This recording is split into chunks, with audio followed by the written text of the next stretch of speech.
más presenta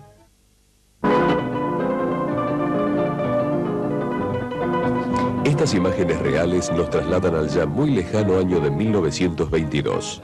El legendario paleontólogo Roy Chapman Andrews llegó al desierto del Gobi en un viaje patrocinado por el Museo Americano de Historia Natural. Pasaría más allá de la muralla china, donde incluso los chinos no se atrevían a penetrar, porque más allá de las murallas estaba el territorio de los bandidos mongoles, los señores de la guerra, los descendientes del Gengis Khan. Más allá de la muralla estaba el desierto impenetrable. Roy Chapman Andrews era todo un aventurero, un Indiana Jones de guante blanco, rodeado de un gran séquito de sirvientes, así como de un numeroso equipo de científicos y un cámara de Hollywood para garantizar que el resto del mundo conociera cómo se fabricaban las leyendas. Inició esta gran aventura. ¿Cuáles eran sus inquietudes? ¿Qué impulsaba a este hombre a correr estos riesgos? ¿Qué le hizo organizar esta expedición? ¿Qué esperaba encontrar? Evidentemente no era riqueza. Buscaba la clave de uno de los misterios más indescifrables de la Tierra.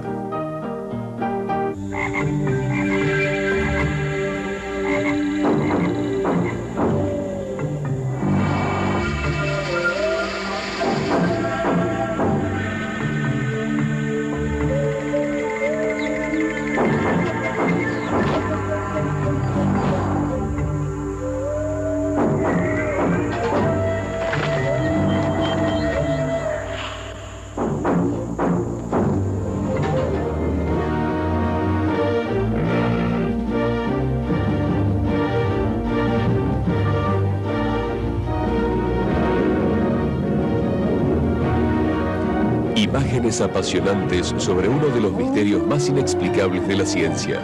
¿Cuándo aparecieron sobre la Tierra? ¿Cómo vivían? ¿Por qué desaparecieron? Disfrute de esta espectacular aventura del conocimiento y devele todas las incógnitas sobre dinosaurios. Los primeros dinosaurios habitaron el planeta hace 230 millones de años, en la época que hoy conocemos como período Triásico.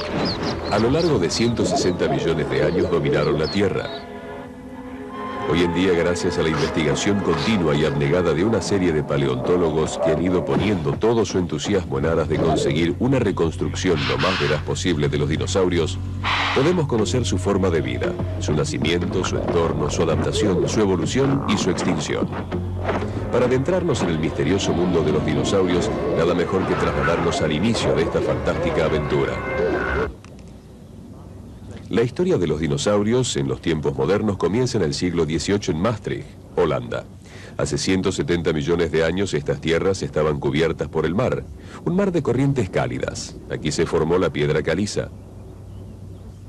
Durante siglos la gente de Maastricht extrajo esta piedra caliza para edificar, perforando entre las rocas hasta crear un vasto laberinto de cuevas. Ocurrió en el año 1770. Unos canteros, trabajando en uno de los túneles a 450 metros de la entrada, desenterraron algo que hizo que el resto del equipo dejase a un lado sus herramientas y se reuniesen asombrados.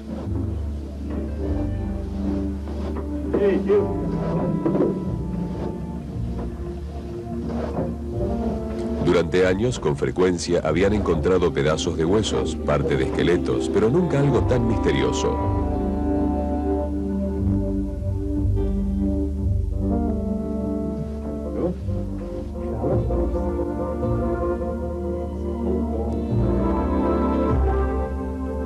Era una especie de mandíbula gigantesca.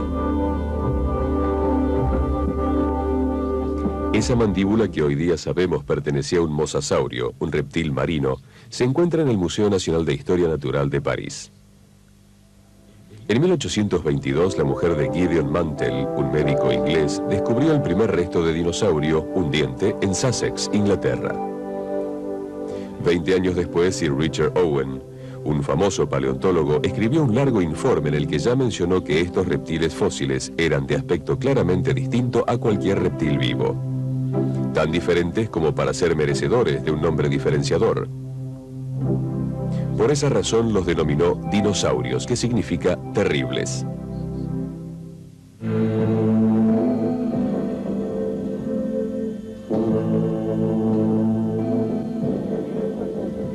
El escultor británico Waterhouse Hawkins oyó hablar de los dinosaurios de Owen mientras trabajaba en los diseños para la famosa exposición en el Palacio de Cristal de Londres, construido para conmemorar los brillantes logros del hombre moderno. La gran exhibición de 1851 fue la primera gran exposición de este tipo en el mundo. Se enmarcó en un espectacular logro arquitectónico, un edificio construido en su totalidad de acero y cristal. Inspirado en las predicciones de Owen sobre estos terribles reptiles y teniendo la gran oportunidad de esta exposición, Hawkins se puso en contacto con Owen y juntos crearon un zoológico de fósiles basado en los bosquejos de Waterhouse Hawkins para colocarlo en el Palacio de Cristal. En 1853, el zoológico era lo bastante completo como para que Owen ofreciera una cena en el interior del iguanodón a medio terminar. Al año siguiente, en 1854, se inauguró la exposición. Asistieron 40.000 personas el primer día. Los animales todavía permanecen allí y como Owen y Hawkins lo soñaron. Pero ¿tenían verdaderamente ese aspecto los dinosaurios plantados sobre cuatro patas como tanques acorazados? Mediante el estudio de los fósiles que se han ido encontrando, los paleontólogos han reconstruido el aspecto real de los grandes saurios.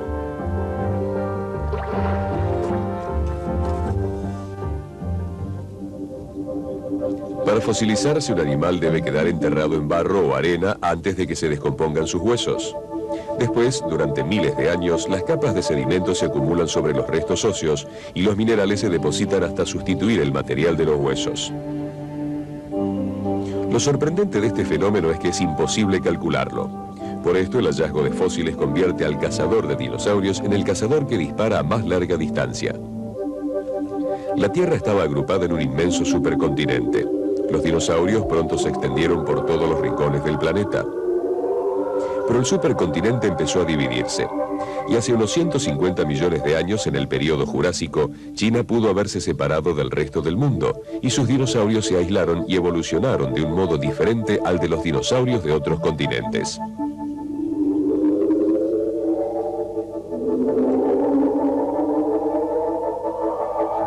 Los saurópodos, gigantes de movimientos lentos y cerebro pequeño, son la clave principal para aclarar esta evolución. Phil Currie pertenece al grupo de caza del denominado Proyecto Dinosaurio. Durante la expedición en el Gobi se halló un fantástico saurópodo, herbívoro gigante de cuatro patas, un mamenchosauro. El saurópodo encontrado estaba despedazado.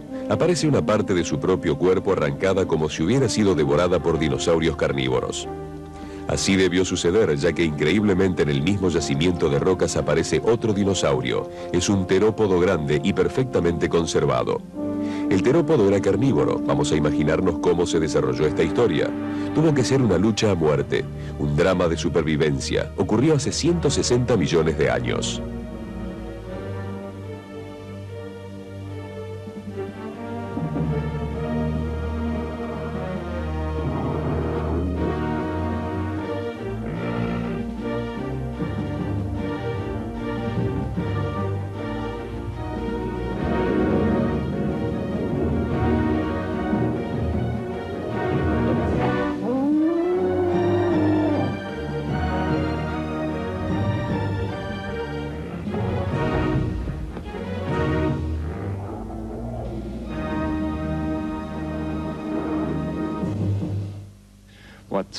Lo que se ha encontrado aquí son las patas traseras, parte de las patas delanteras, y tenemos suficientes huesos como para pensar que todo el esqueleto puede encontrarse. Este tipo de dinosaurio es la versión relativamente primitiva del Tyrannosaurus Rex, y su peso estaría entre 1,5 toneladas y 2 toneladas. Andaba sobre las patas traseras.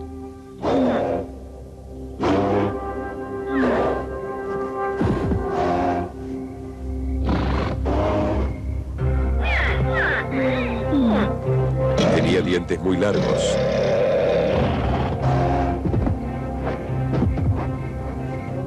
Zarpas muy alargadas. Y era a la vez un animal de gran ferocidad.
para los cazadores de dinosaurios en el Gobi este descubrimiento no está completo.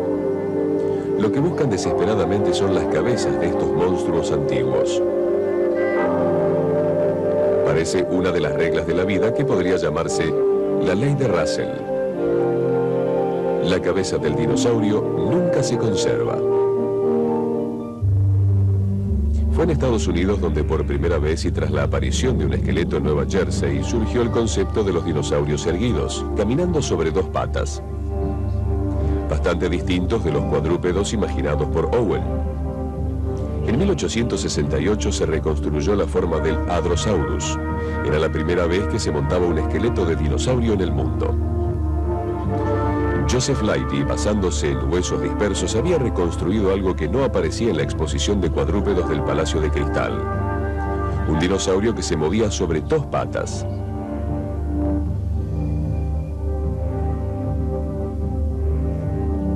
¿Dónde quedaban los dinosaurios imaginados por Owen tras el descubrimiento del Hadrosaurus de Leighty? Estos son dibujos de toda una manada de esqueletos de iguanodones, encontrados en una mina belga en 1878. Recientemente la creatividad ha llegado a sus límites. Los científicos, empleando toda su información y la más alta tecnología en la investigación de la vida de los dinosaurios, pueden mostrarnos las diferentes hipótesis sobre si eran o no de sangre caliente. Su ritmo de velocidad. Cómo comían.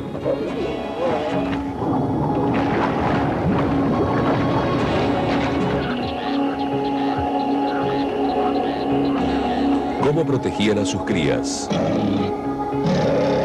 y cómo morían.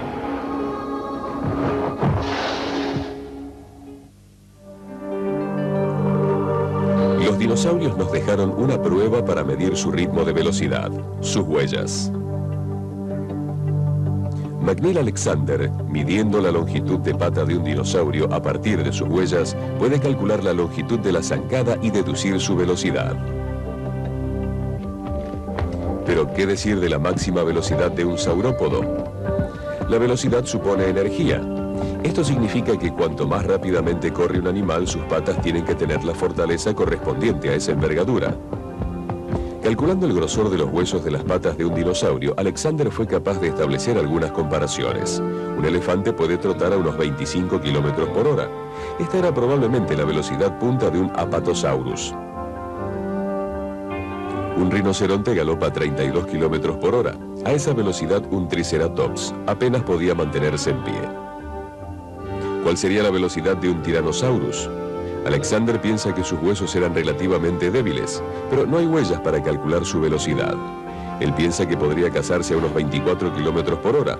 Otros, sin embargo, no dan una ventaja tan optimista y cronometran la velocidad del tiranosaurio a unos 32 km por hora o más.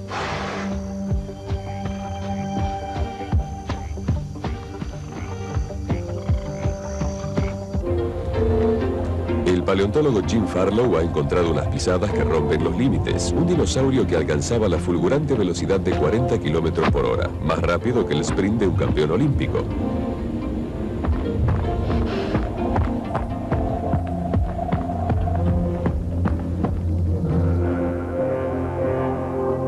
Esto a su vez nos plantea una nueva pregunta. Un animal de sangre caliente, un león por ejemplo, mantiene una temperatura corporal constante y está activo incluso en noches frías, cuando desciende la temperatura exterior. Esto es debido a un proceso que los científicos llaman endotermia. En cambio, un animal de sangre fría estará frío e inerte cuando el aire circundante sea frío. Mantendrá su actividad cuando su temperatura interna se eleve debido al calor del sol. Cuando vuelve el frío de la noche, el animal retorna a su inmovilidad. Los científicos llaman a este proceso exotermia. Actualmente los animales más ágiles, los de mayor velocidad, son animales de sangre caliente, que mantienen su temperatura corporal por regulación endotérmica. Pero los dinosaurios son supuestamente reptiles, y los reptiles actuales son de sangre fría. ¿Eran los dinosaurios de sangre fría o caliente? La diferencia enorme entre la cantidad de comida que necesita un reptil y un mamífero le da al paleontólogo Bob Baker un argumento para sus ideas sobre los dinosaurios. Entre los depredadores de sangre caliente hay una proporción determinada entre depredadores y presas. Si un depredador es de sangre caliente, necesita comer al año para sobrevivir 50 veces su propio peso. El resultado es que entre los animales de sangre caliente, el 2% son depredadores y el resto presas.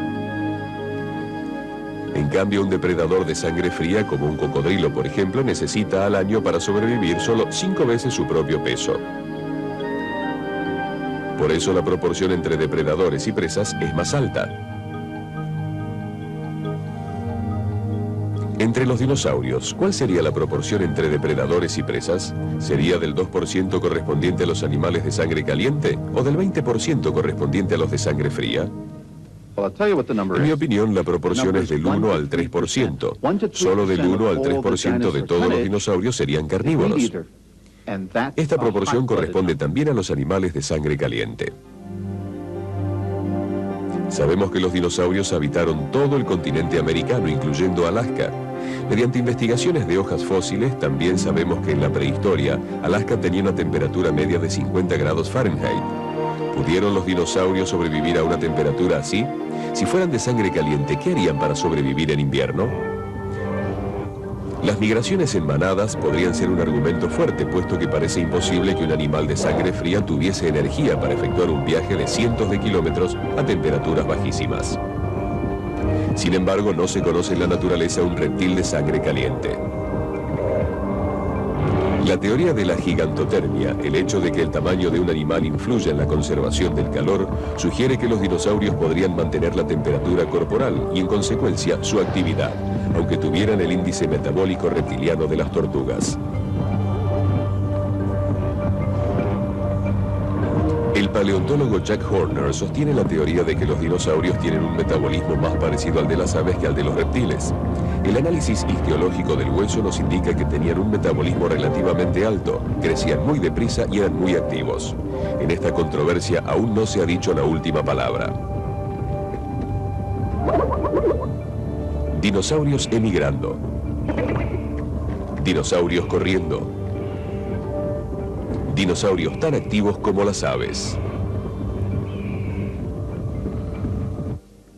Los primeros dinosaurios auténticos consistían en pequeños animales de gran movilidad. Algunos eran depredadores veloces que cazaban pequeños lagartos y reptiles parecidos a los mamíferos, despedazándolos con sus dientes afilados como cuchillos. Otros eran pequeños herbívoros. Sus competidores más terribles fueron eliminados misteriosa e irrevocablemente. El campo estaba abierto, todo estaba dispuesto para los grandes monstruos. Comenzaron de una forma modesta. Algunos no eran de mayor tamaño que una gallina. Pudiendo desarrollarse libremente, evolucionaron a formas cada vez más eficaces. Y estos nuevos especímenes más avanzados crecieron y crecieron. Se hicieron más grandes, más fuertes, más altos. Desarrollaron formas sinuosas, cuellos estirados como cintas, colas como troncos de árboles. En poco tiempo los dinosaurios se convirtieron en lo que nosotros pensamos cuando oímos esa palabra, en bestias colosales que cautivan nuestra fantasía.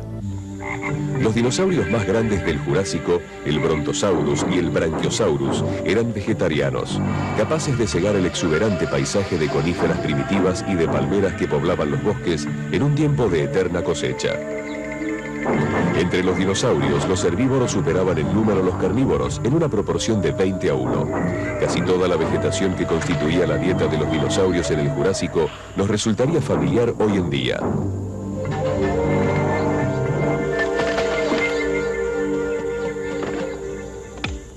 En el primer Cretácico se originó el primer gran estallido en la evolución de las flores y surgieron especies nuevas de dinosaurios, ramoneadoras de plantas bajas, capaces de triturar amplias superficies de vegetación. Las plantas tuvieron que evolucionar hacia formas que permitieran una rápida reproducción.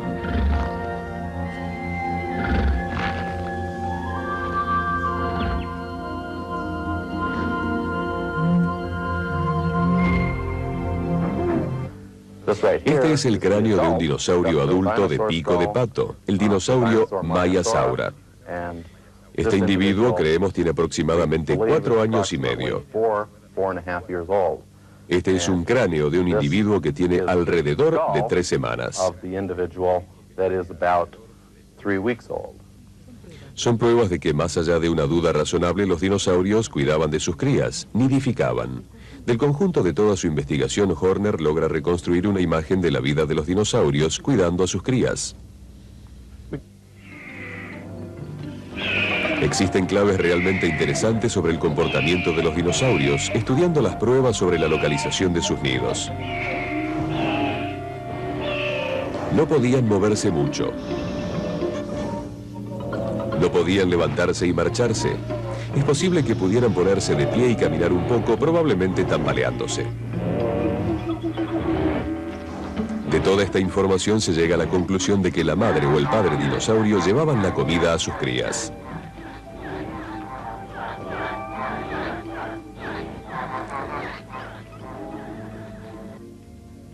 En los últimos 10 millones de años del período Cretácico, dinosaurios como Tyrannosaurus rex y el Triceratops se encontraban entre los 112 grupos de dinosaurios que estaban en pleno apogeo. Poblaban toda la Tierra. En ese mundo, colonias de Hadrosaurus y Maiasaurus hacían sus nidos y cuidaban sus crías. Los océanos rebosaban de vida, con dragones marinos como mosasaurios y plesiosaurios, similares a delfines. Por los cielos volaban los pterosaurios y pequeñas aves de plumas. En toda la superficie de la Tierra crecía una vegetación exuberante. Por las llanuras, el estrepitoso galopar de innumerables manadas de ceratopsios levantaba nubes de polvo en sus emigraciones en busca de comida. Tras las colinas, los Tyrannosaurus rex vigilaban el paso de sus posibles presas.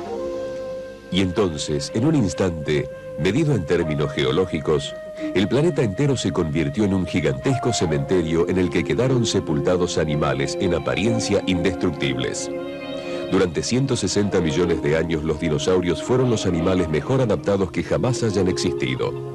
Su desaparición hace 65 millones de años es uno de los misterios científicos más impenetrables. ¿Qué sucedió? ¿Se produjo un cambio en el clima de la Tierra? ¿Una enfermedad? ¿Aumentaron las erupciones volcánicas? ¿El impacto de un asteroide sobre la Tierra? ¿O fue algo totalmente diferente?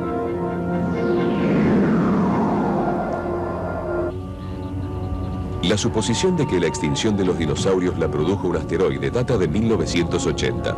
Fue desarrollada por un grupo de científicos de la Universidad de Berkeley, liderados por el geólogo Walter Álvarez.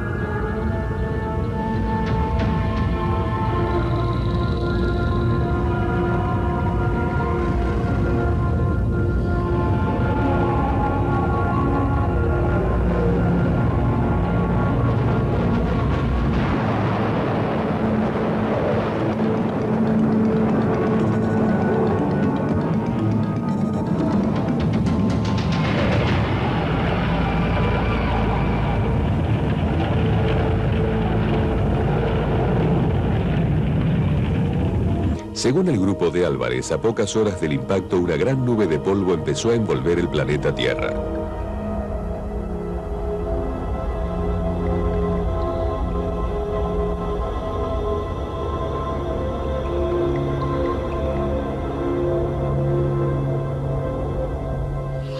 Bajo la nube, el día se convirtió en noche permanente.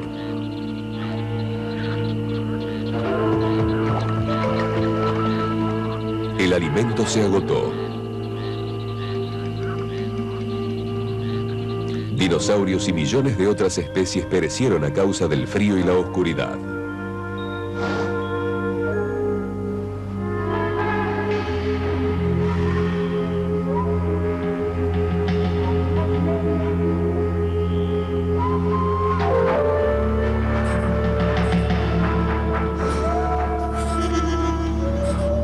La idea de que los dinosaurios fueron víctimas de un impacto directo sobre el planeta Tierra es subyugante y escalofriante.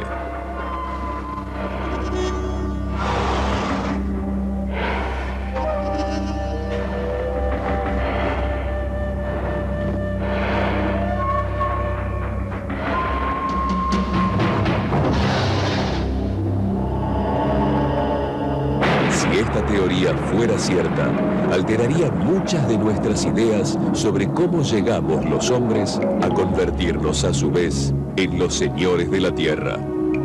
La raza humana debe su desarrollo a la extinción de estos saurios gigantes.